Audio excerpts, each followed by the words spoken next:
On te répète que pour Bitcoin, le train est passé. Mathématiquement, ça ne tient pas debout. Parce que cette phrase mélange deux choses qui n'ont rien à voir. Le prix du Bitcoin aujourd'hui est ton horizon d'investissement à toi. Quelqu'un qui a 35 ans n'a pas le même rapport au risque que quelqu'un qui en a 58. Et ce n'est pas le prix d'entrée qui décide si tu arrives trop tard. C'est le nombre de cycles qu'il te reste pour absorber la volatilité. Et ça, presque personne ne le calcule honnêtement. Parce que ça oblige à parler d'allocation, de drawdown et de retraite. Pas de prédiction à 6 chiffres. Sur Data et Patrimoine, on ne spécule pas, on calcule. J'ai donc fait l'exercice dans Excel par tranche d'âge avec des hypothèses explicites et plusieurs scénarios. Et je vais te montrer pourquoi Bitcoin peut rester pertinent à 30, 45 ou 55 ans, mais pour des raisons complètement différentes. Et tu vas voir à partir de quel moment l'erreur d'allocation devient irréversible et où Bitcoin cesse d'être une stratégie pour devenir un rattrapage déguisé en conviction. Et si tu veux qu'on regarde ta situation patrimoniale ensemble, le lien vers l'audit est en description. Alors, avant de rentrer dans le concret, le point de départ de tout ce qui va suivre, c'est cette idée. L'âge n'est pas la bonne variable. Et c'est pour ça qu'on tourne en rond quand on se demande si on est trop tard. Parce qu'on regarde un chiffre qui ne sert à rien. La vraie variable, c'est le nombre de cycles Bitcoin que ton horizon te permet de traverser. Bitcoin évolue historiquement par cycle d'environ 4 ans. Un halving, une phase de hausse, une phase de baisse, une phase d'accumulation. Et ça recommence. Donc, quand tu raisonnes en année calendaire, tu raisonnes mal. Tu dois raisonner en occasion de traverser la volatilité. Et d'ailleurs, si tu veux voir comment sont traversés les 4 cycles, je t'invite à regarder la vidéo que tu trouveras juste ici. Allez, tout de suite, nous allons voir ça dans le fichier Excel et je vais tout te montrer dans ce fichier. Donc, nous voici dans le fichier Excel et nous allons dans l'onglet directement cycle restant juste ici. Et dans cet onglet, j'ai pris 4 profils. 30 ans, 40 ans, 50 ans, 60 ans. Pour chacun, je calcule le nombre d'années qui les séparent de l'âge de la retraite, que je fixe à 65 ans. Et je divise par 4 la durée d'un cycle. Et regarde la dernière colonne. Le profil 30 ans a 8,8 cycles. Presque 9 occasions de voir Bitcoin monter, descendre, remonter. Le profil 40 ans en a lui 6,3. Et le profil 60 ans, 1,3 cycles. Et donc, pose-toi la question honnêtement. À 30 ans, tu n'as pas besoin que Bitcoin monte demain, ni dans 2 ans. Tu peux même te tromper d'entrée et te rattraper. À 60 ans, tu n'as pas cette marge. Si tu rentres au mauvais moment du cycle, tu peux ne jamais voir le suivant arriver à temps. Et c'est exactement ce qu'on ne te dit jamais quand on te demande si tu es trop tard. Parce que la réponse honnête, ce n'est pas oui ou non, c'est combien de cycles te reste-t-il et est-ce que ça suffit pour ce que tu veux faire avec. Avant qu'on rentre dans les chiffres, profil par profil, un mot rapide sur ce que je fais en pratique. Sur cette chaîne, je ne donne pas de conseils financiers individuels et je ne suis affilié à aucune plateforme. Mais, en parallèle, j'accompagne en audit patrimonial structuré des personnes qui veulent qu'on calibre leur allocation Bitcoin en fonction de leur âge, de leur horizon et de leur patrimoine réel. Si c'est ton cas, le lien est en description juste ici. Et on en reparle à la fin de la vidéo. Maintenant qu'on a posé la bonne variable, on peut faire le calcul qui suit naturellement. Si je prends 4 patrimoines réels et que j'applique exactement la même allocation Bitcoin pour tout le monde, qu'est-ce qui se passe à l'arrivée? Et pour qu'on voit les résultats et que je te montre les calculs, nous allons tout de suite nous retrouver dans le fichier Excel, dans la sheet, cette fois, profil, allocation, juste ici. Pour ne pas inventer, je suis parti des chiffres publics. Patrimoine net médian par tranche d'âge, avec comme source l'INSEE de 2024. À 30 ans, c'est environ 146 000 euros. À 40 ans, autour de 200 000. À 50, 254 000.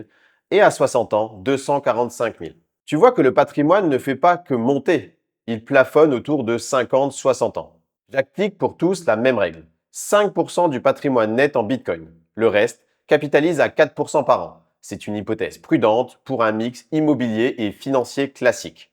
Bitcoin, je retiens 15% de croissance annuelle long terme. Alors c'est une hypothèse volontairement modérée. C'est l'hypothèse d'un Bitcoin qui mature, qui ne double plus tous les 4 ans comme il a pu le faire dans ses jeunes années. Tu peux trouver cette hypothèse trop basse ou trop haute, c'est un débat légitime. Si tu veux en débattre, tu peux écrire en commentaire ce que tu en penses.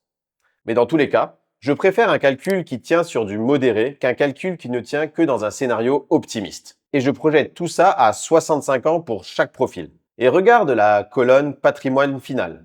On peut voir juste ici. Comme tu peux le voir, pour un profil qui a 30 ans aujourd'hui, avec une horizon de temps de 35 ans, il va arriver avec un patrimoine final à plus d'1,5 million d'euros. Pour le profil qui a 40 ans aujourd'hui, avec un horizon de temps à 25 ans, il aura 835 000 euros environ. Pour quelqu'un qui a 50 ans et qui a 15 ans devant lui, il finira à presque 540 000 euros. Et enfin, quelqu'un qui a 60 ans, qui a devant lui 5 ans avant sa retraite, a un patrimoine final d'environ 307 000 euros. Mais l'écart le plus parlant, ce n'est pas là. Il est dans la dernière colonne, le poids du Bitcoin dans le patrimoine final, juste ici. Et on voit bien qu'à 30 ans, avec seulement 5% d'allocation au départ, Bitcoin finit par représenter 64% du patrimoine final. Plus de la moitié. À 40 ans, c'est 39,4%. À 50 ans, c'est 19,2%. Et enfin, à 60 ans, c'est 8%. Donc, même question, même allocation et un résultat qui n'a strictement rien à voir. Et là, c'est important de comprendre pourquoi. Ce n'est pas Bitcoin qui change, c'est le temps de capitalisation. Une petite poche qui a 35 ans pour grandir, ce n'est pas la même chose qu'une petite poche qui en a 5. Et pour te le montrer en direct, je vais passer directement dans la sheet hypothèse de ce fichier Excel. Et je vais passer l'allocation de 5% à 10%. Donc ici, l'allocation qui est à 5%, je vais la passer à 10%. Et je vais revenir dans le tableau. Et tu vas voir que tous les chiffres auront changé. Voilà. Et donc maintenant, à 30 ans, le patrimoine final passe presque à 2,5 millions d'euros. Et ça va représenter presque 80% de son patrimoine final. Tandis qu'à 60 ans, ça change moins bien. On voit, à 60 ans, il est à 317 000 euros. Et sa poche Bitcoin va représenter 15,5%. La sensibilité à l'allocation est bien plus forte quand l'horizon est long.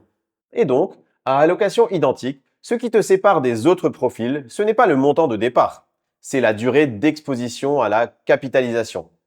Et c'est exactement la première variable que tu maîtrises mal quand tu te demandes simplement si tu arrives trop tard. Et avant d'aller plus loin dans cette analyse, j'ai une question pour toi. Tu en es à quel profil? Mets-le en commentaire. Ça m'intéresse et surtout, ça m'aide à orienter mes prochaines vidéos. Et si la suite te parle, un petit bout de bleu, c'est ce qui permet à cette chaîne de continuer à exister sans sponsor. Tu peux également t'abonner à la chaîne si mon contenu te plaît et t'intéresse. Parce que je suis ici, j'ai supposé que tout se passait bien. C'est précisément l'hypothèse qu'il faut casser maintenant. En effet, Bitcoin a connu plusieurs baisses violentes dans son histoire. Des chutes de 75, parfois 80% depuis le sommet. Et ces chutes, elles n'ont pas le même goût selon le moment où tu arrives dessus. À 30 ans, une chute de 75%, c'est désagréable, mais c'est aussi une opportunité d'achat. Tu as le temps de voir le marché remonter. À 60 ans, à 18 mois de la retraite, c'est une catastrophe patrimoniale qui peut compromettre ton plan tout entier. Je te montre ce que donne ce stress test pour les 4 profils.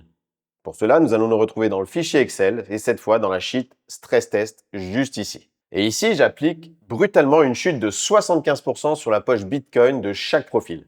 Et tu vois en rouge juste ici la valeur de la poche juste après la chute. Et juste à côté, le patrimoine total après l'événement, juste ici. Mais je vais juste retourner dans l'onglet hypothèse parce que j'ai laissé ici une allocation à 10%. Je veux en revenir à 5% d'allocation et revenir juste ici. Donc on voit toujours en rouge la poche Bitcoin après la chute et le patrimoine total ici après la chute également. Et donc avec cette allocation de 5%, la perte sur le patrimoine total est limitée. Tu vois la colonne G, juste ici, pour les 4 profils, on est avec une perte de moins de 4%. Donc, en valeur absolue, ce n'est pas la fin du monde. Sauf que le vrai sujet, ce n'est pas la perte. C'est le temps qu'il te faut pour t'en remettre. Et regarde la colonne H, juste ici. Il s'agit du nombre nécessaire pour récupérer. À 15% de croissance annuelle, il faut environ 2,5 cycles, soit 10 ans environ, pour qu'une poche qui a perdu 75% retrouve sa valeur initiale. 10 ans. Et c'est là que ça devient intéressant. Tu as la colonne verdict juste ici. Et à 30 ans, c'est OK. Tu as le temps. À 40 ans, toujours OK, tu as aussi le temps. À 50 ans, aussi. Mais ça commence à être juste. À 60 ans, alerte. Tu n'as pas le temps. Le marché a besoin d'environ 10 ans pour effacer la chute. Et toi, tu en as 5. Et donc, même chute, même allocation. Mais à 60 ans, elle devient irréversible parce qu'elle dépasse ton horizon disponible. Et là, on arrive au calcul qui dérange. Si la chute peut être irréversible à un âge donné, alors l'allocation maximale rationnelle change avec l'âge. Et c'est exactement ce qui est calculé dans la sheet stress test du fichier Excel dans la partie B juste ici. Ici, j'ai posé une cellule éditable, le seuil de perte patrimoniale maximale que tu acceptes en cas de chute brutale. Par défaut, je l'ai mis à 10%, juste ici. Ça veut dire, je suis prêt à perdre au maximum 10% de mon patrimoine total si Bitcoin chute de 75%. À partir de ce seuil, on peut calculer mécaniquement l'allocation maximale rationnelle pour chaque profil. Regarde la colonne E, à 30 ans.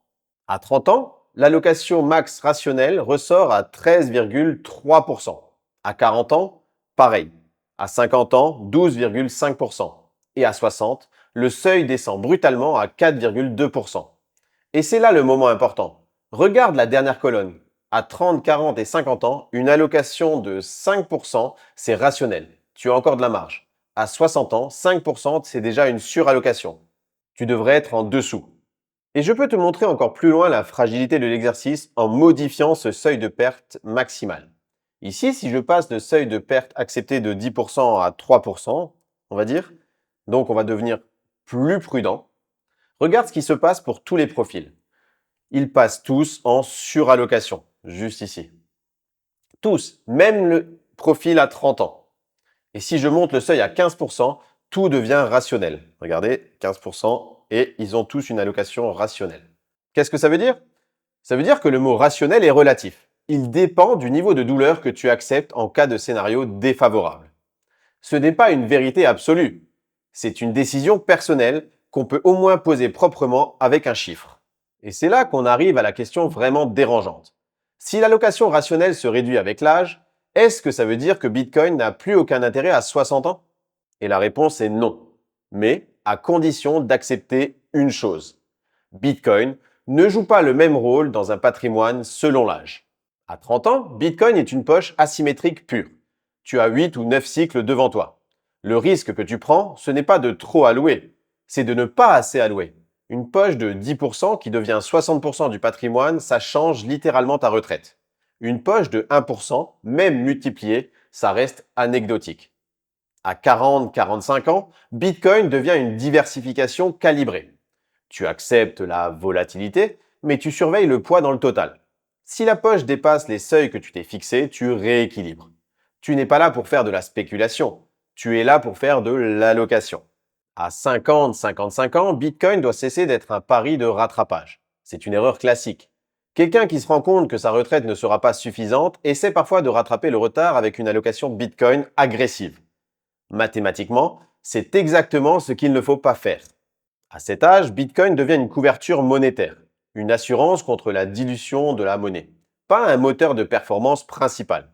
À 60 ans et plus, Bitcoin devient souvent un actif de transmission. L'horizon utile n'est plus le tien, c'est celui de tes enfants, de tes héritiers. Tu n'as plus besoin de récupérer ta poche dans 5 ans parce qu'elle ne sert plus le même objectif. Et je vais te dire quelque chose qui va peut-être te surprendre. J'ai commencé Bitcoin en 2017, à 32 ans. À ce moment-là, je pensais déjà être trop tard. Le prix venait de passer les 5000 $. J'avais raté 2013, 2017 me paraissait être le sommet. Je me souviens d'avoir hésité longtemps parce qu'à 32 ans, quand on n'a pas un patrimoine bien constitué, chaque allocation pèse. Aujourd'hui, presque 10 ans plus tard, j'ai compris une chose. L'horizon m'a effectivement donné raison, mais pas pour les raisons que je croyais. Ce n'est pas Bitcoin qui m'a enrichi mécaniquement. C'est le fait de l'avoir tenu à travers 2 cycles complets sans changer d'allocation à chaque émotion qui a fait le travail. À 32 ans, j'avais le temps. À presque 42 ans, j'ai la conviction. C'est devenu pour moi l'actif asymétrique qui correspond exactement à mon profil. Et c'est exactement ce type de questions que je travaille avec les personnes qui passent un audit patrimonial avec moi. Pas est-ce qu'il faut acheter du Bitcoin, mais quel rôle Bitcoin doit jouer dans ton patrimoine, à ton âge, avec ton horizon. Donc, la réponse à la question de cette vidéo, est-il trop tard pour acheter du Bitcoin selon ton âge? Ce n'est pas une question d'âge. C'est une question de cohérence. Si ton horizon, ton allocation et le rôle que tu donnes à Bitcoin sont alignés, tu n'arrives jamais trop tard. Si l'un des trois est faux, tu peux arriver trop tôt à n'importe quel âge. Maintenant que tu sais quel rôle Bitcoin peut jouer selon ton âge, la vraie question c'est comment en vivre sans jamais vendre. Je t'explique tout ça dans cette vidéo juste ici. Et surtout, on n'oublie pas, ici on ne spécule pas, on calcule. Allez, ciao!